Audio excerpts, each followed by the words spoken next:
राज्यसभा में आपने बीजेपी का साथ दिया, उनको वोट। मैं कहता हूँ आप छोड़िए वो, मैं बात खोलने पे आ जाऊंगा अगर मीडिया में कि किस किस ने अप्रोच किया और कौन कौन अप्रोच करता था और कौन कौन घर में पहुंचा, टेलीफोन पे कौन कौन, तो बड़े सारों के नंगे हो जाएंगे हम, बड़े सारों के पर्दे खुलेंगे। लेकिन उनके अप्रोच करने या उनके बात करने या उनके टेलीफोन करने से डॉक्टर रामेश्वर सिंह बिकने वाला नहीं है और ना बिकाऊँ। इनकी खरीदने की औकात नहीं है और मैं बिकने वाला नहीं। मेरी नज़र में बिकते गधे और घोड़े हैं, इंसान नहीं बिकते। इनका काम क्या है? इनका काम सरकार चलाना या लोगों के मसले हल करना। इनका काम है सरकारें गिराना और सरकारें बनाना। सारी दौड़ कुर्सी की है, सत्ता की है, लोगों के हक की बात नहीं। मुझे एक बात बताइए, बीजेपी को सरकार गिराने की ज़रूरत क्या है क्या? ऐसा क्या चीज़ है जो सरकार गिराने के बाद उनको मिलेगी जो अभी नहीं मिल रही? मेरे साथ एमएलए बनी डॉक्टर रामेश्वर सिंह है, बात करने के लिए। असेंबली का आज आखिरी दिन था, बातचीत करेंगे किस तरह का सेशन रहा असेंबली का और जो आप कर रहे थे एक्सपेक्ट क्या उस तरह का हुआ? देखिए सेशन कुछ मुझे ख़ास लगा नहीं इस बार असेंबली में। जिस तरीके से जो होना चाहिए था, लोगों के मसले उठने चाहिए थे, मसलों के हल निकलने चाहिए थे, लोगों के हक़ में कोई फ़ैसले आने चाहिए थे, वैसा इस हाउस से मुझे दिखा नहीं। बाकी ठीक था, लोगों के जितने क्वेश्चंस थे, सवाल थे, उसका मंत्रियों ने सही तरीके से जवाब देने की कोशिश की। लोगों की नाराज़गी भी रही, प्रोटेस्ट भी रहा, एक दूसरे के ख़िलाफ़ आरोप भी लगे, लेकिन ऑन दी होल फाइनली जो लोगों के लिए जो असेंबली होनी चाहिए, मुझे इस असेंबली से वो कुछ उम्मीद जो थी वो नहीं मिली। पिछली असेंबली में daily wagers casual labour employees के लिए भी ये डिमांड थी कि उनको रेगुलाइज़ किया जाए, सैलरी एनहांसमेंट मिले, क्योंकि बार बार ये मुद्दे उठते हैं। तब भी कुछ नहीं हुआ, आज भी उठाए गए मुद्दे। क्या आपको लगता है कोई इसका हल निकलेगा? देखिए बहुत से लोग थे जो उम्मीदें लगा के बैठे हुए हैं। पीएचई डेली वेजर्स हैं, एनवाईसी के एम्प्लॉइज़ हैं, उसके बाद नरेगा के एम्प्लॉइज़ हैं, कैजुअल लेबर्स हैं, एनआरएचएम के एम्प्लॉइज़ हैं।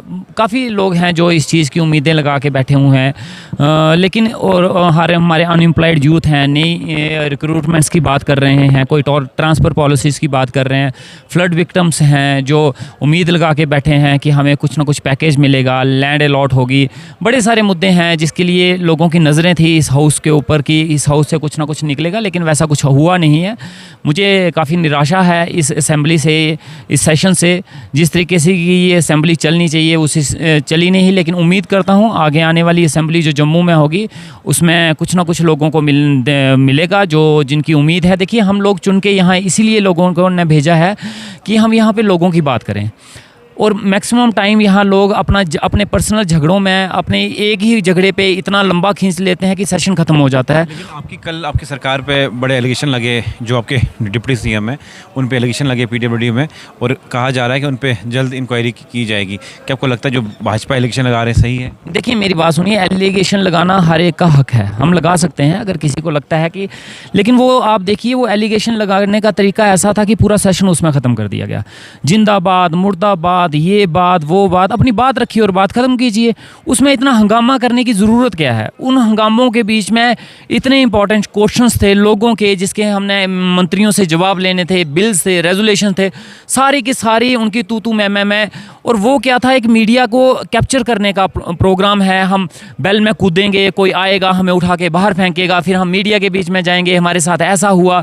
ये सब कुछ टाइम वेस्ट करने की कला है और कुछ नहीं है। और मीडिया में आना है, फ़ोटो में आना है, वीडियो में आना है, रील्स में आना है, इससे कुछ हासिल नहीं होगा। ये लोगों को बेवकूफ़ बनाया जा रहा है।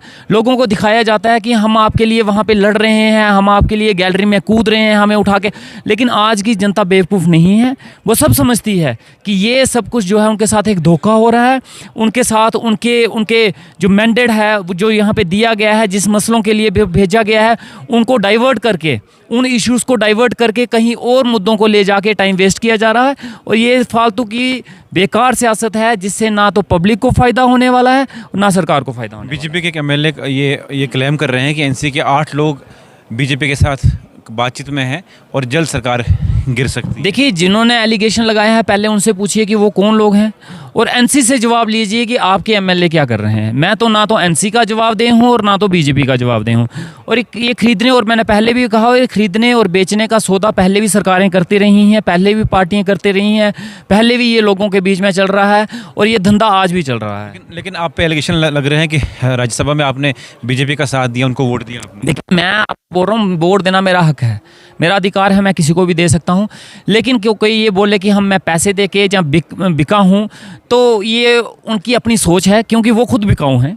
वो खुद बिकते रहे हैं, खुद भी अपने आप को बेच के कहीं ना कहीं वोट देते हैं। आप इससे पहले देखिए बीजेपी के कुछ लोग थे जो बिक गए थे, जिन्होंने क्रॉस वोटिंग की थी, इस बार कोई और बिक गए। इनका सारी उम्र का काम ही यही रहा है। इनको लगता है कि इंसान पैसों से खरीदा जाता है।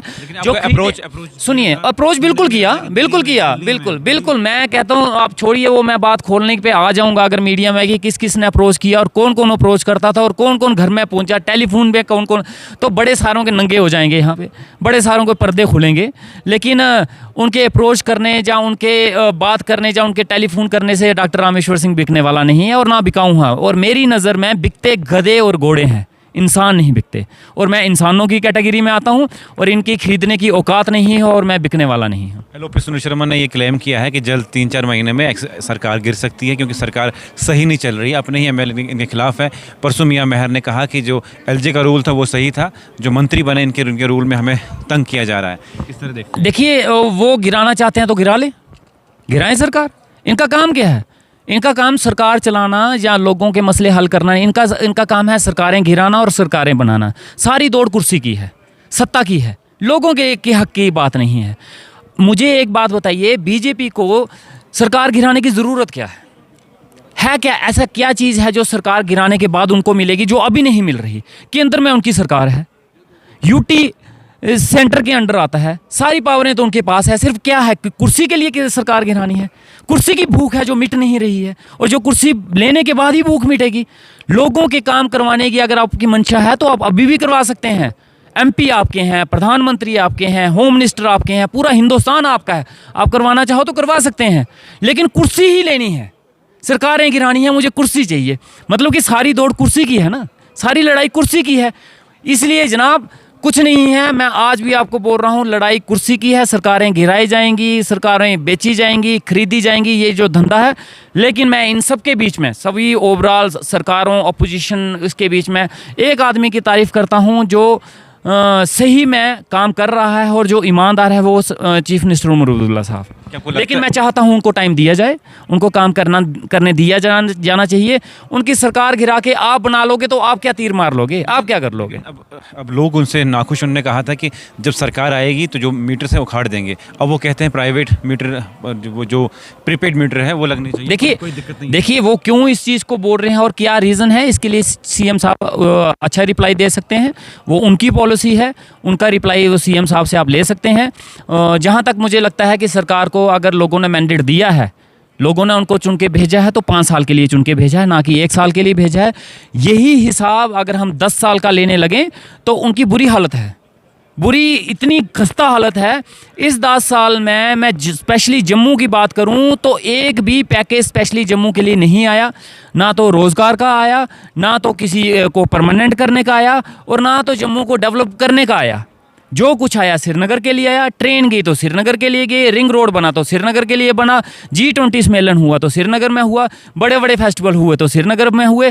इस 10 साल में भी जो इम्पोर्टेंस मिली वो यूटी बनने के बाद, केंद्र ने अपने कंट्रोल में लेने के बाद, वो भी जम्मू में ही। और हाँ, श्रीनगर में मिलिटेंसी ख़त्म हुई लेकिन जम्मू में बढ़ी। अब मैं अपने इलाके की बात करूंगा, मशेडी में अटैक हुआ, लोहाई महार में अटैक हुआ, बदनौता में अटैक हुआ, कमलोग गला में अटैक हुआ, सरथल में अटैक हुआ। इन्होंने श्रीनगर तो शांत किया, लेकिन हमारे जम्मू में आग लगी इन 10 साल के बीच में। उसका कौन जवाब देगा? तो जनाब ये सरकारें घिराना, बेचना, इन सब से बाहर निकलिए। लोग नज़रें टिकाए बैठे हैं, लोगों के काम करने की कोशिश कीजिए। और जिस चीज़ के लिए आपको मैंडेट इसलिए नहीं दिया है कि आप सरकारों को, आप जाके दूसरे एमएलए को खरीदो, उनको बेचो और उनकी सरकारें घिराओ, उनकी कुर्सियों पे बैठो, अपनी कुर्सियाँ उधर दो। आपको मैंडेट दिया गया है सड़कें, बिजली, पानी, हॉस्पिटल, बेरोजगार की डेवलपमेंट के लिए, उसके ऊपर ध्यान देने की ज़रूरत है और उसके ऊपर काम कीजिए। चलिए, बहुत बहुत शुक्रिया। मेरे साथ एमएलए बनी थे डॉक्टर रामेश्वर सिंह बातचीत करने के लिए। असेंबली का आखिरी दिन है और क्या कुछ कहा, किस हद तक आप सहमत है, कमेंट सेक्शन में ज़रूर लिखिएगा।